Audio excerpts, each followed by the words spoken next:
plummeted down through that weird sky towards a great turbulent ocean that roared and swelled. A ferocious sea that offered no hope of survival. I thought of home and wept, unaware that in an instant, my fortunes would be changed by an event so bizarre, I almost hesitate to tell you. And it happened like this.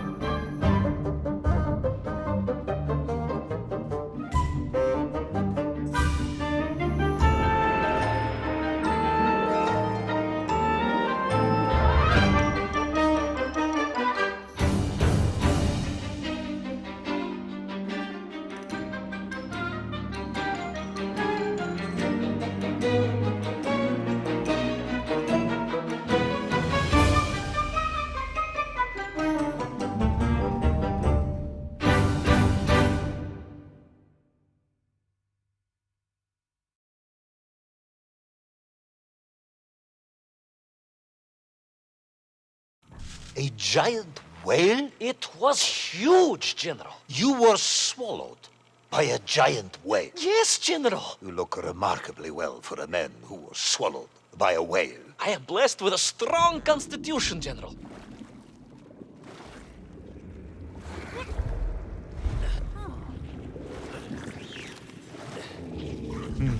And I assume you are now going to tell me how you managed to escape from the belly of this giant whale. Naturally, General. And I must say, it really was a fascinating glimpse into the interior life of one of our world's most magnificent beasts. I consider myself a wiser man after this experience.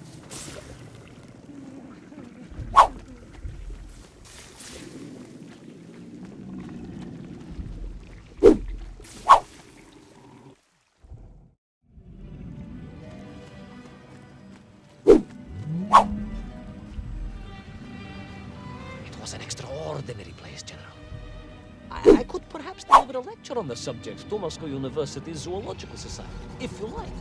I only want to help. The Moscow University Zoological Society has, I suspect, better things to do than listen to the ramblings of a man who claims he was swallowed by a whale.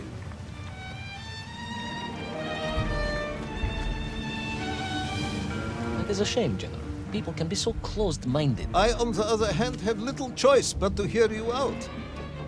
For your own sake, Ivan Ivanovich, I must urge you to be brief. Absolutely, General. I will tell you directly of my miraculous escape from the belly of the whale. You simply won't believe what happened next. That is becoming a dangerously overused phrase, comrade.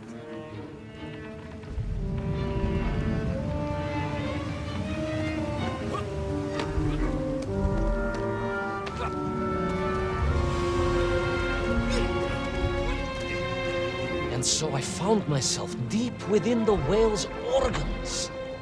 A strangely beautiful place. A sort of fleshy wonderland. A glade of polyps and globules. A landscape as awe-inspiring in its way as the forests and mountains of Altai. Oh, my home, General, that I yearned and longed for and only hoped, as I hope now, that I might one day see again. I think we're all longing for home at this point. Oh, with warm slippers, a mug of steaming Sbitzin, and a roaring fire. Not far from home, trapped inside a monstrous fish with only the strange and evil-looking worms that infested its gut for company. With only one's dedication to one's country and mission to keep one from falling into despair. But no, General, I could not. I had to escape, to find little Orpheus and my way back to the surface and home.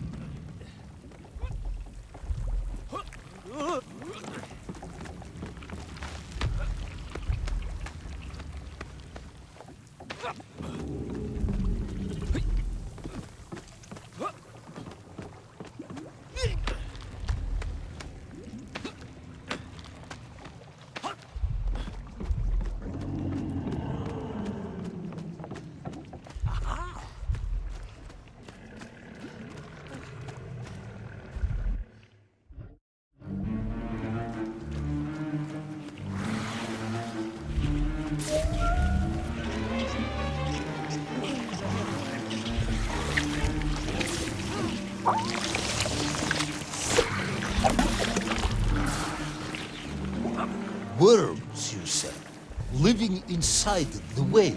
Oh, they were horrid things, those worms, General. And most unwelcome, I would say. Parasites. Yeah, just how rampant their infestation was. More of the tremendous sizes they could grow to. At that point, my thoughts were only of escape. And I had a plan. Yes, I'm sure you did.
These worms, they made your Nivirayatni whale sick. Wherever they attached themselves, the flesh began to turn gray and die. It was a truly distressing sight. And I resolved myself to assist the whale by removing the leeches wherever I could find them during my escape.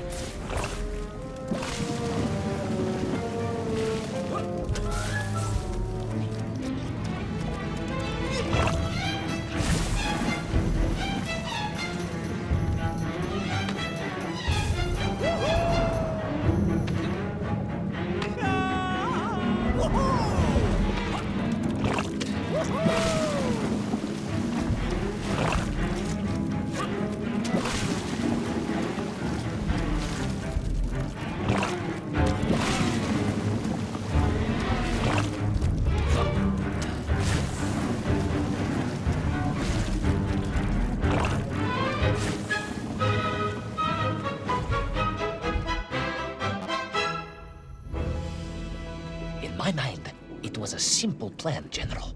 I would climb up through the whale's throat into its mouth, then wait until it opened it to feed and swim out. Ah, yes. Brilliant, Ivan Ivanovich. Only one or two minor flaws with it. For example, did it not occur to you that the whale will likely be deep underwater when it ate?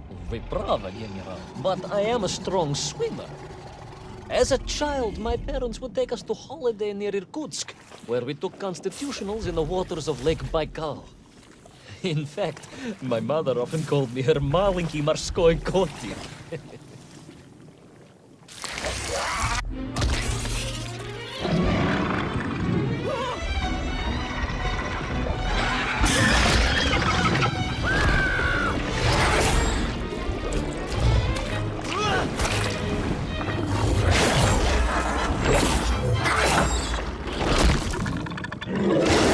A giant worm for a giant whale, huh?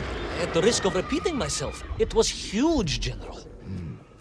The Moscow University Zoological Society may be interested after all. Let us take a moment, Ivan Ivanovich.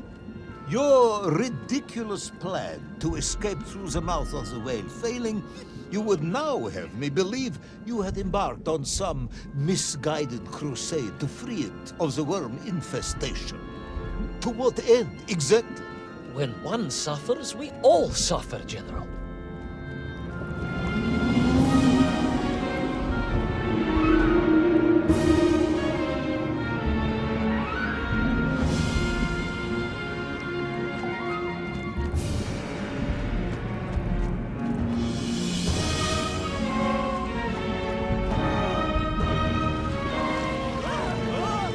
Your ideological commitment is admirable, comrade, but... I concluded that if I could find the root of the infestation and neutralize it, the whale could mount a spirited counterattack against the worms.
And then, victorious, the whale would surface to expel the remaining poisonous muck and slime from its body.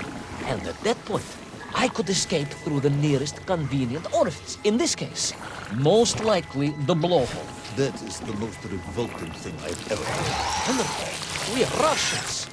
We have withstood the sheer force of nature and history and emerged triumphant. An expedition through the nasal sphincter of a gargantuan whale is nothing to us.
I suppose you would have me believe that the whale was grateful to you. Well, General, that would be presumptuous. I doubt it was even aware of my presence. But I had more immediate problems. For if the whale might have been relieved by my actions, the worms were enraged. Worms do... Furious. Worms Incandescent. do not feel... Violently indignant. emotions. Demented, General. Deranged. Enough!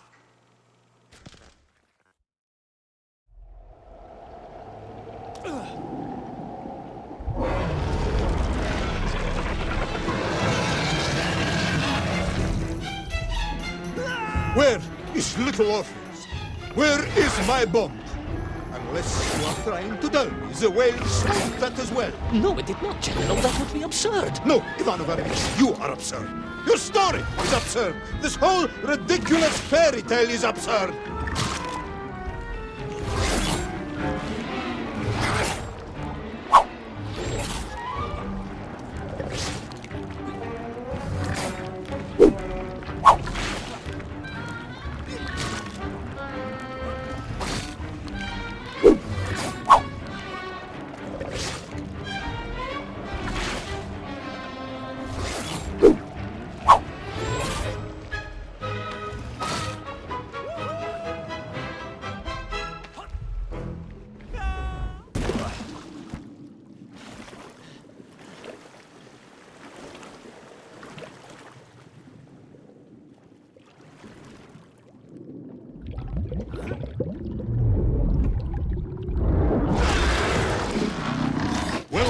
Brave yet foolhardy hero escape the furious worm?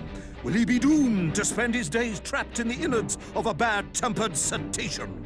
Where is the whale swimming to in such a rush, and what will it do when it gets there?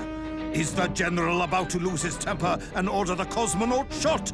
All of these questions and more must surely be answered in the next exciting episode of Little Orpheus!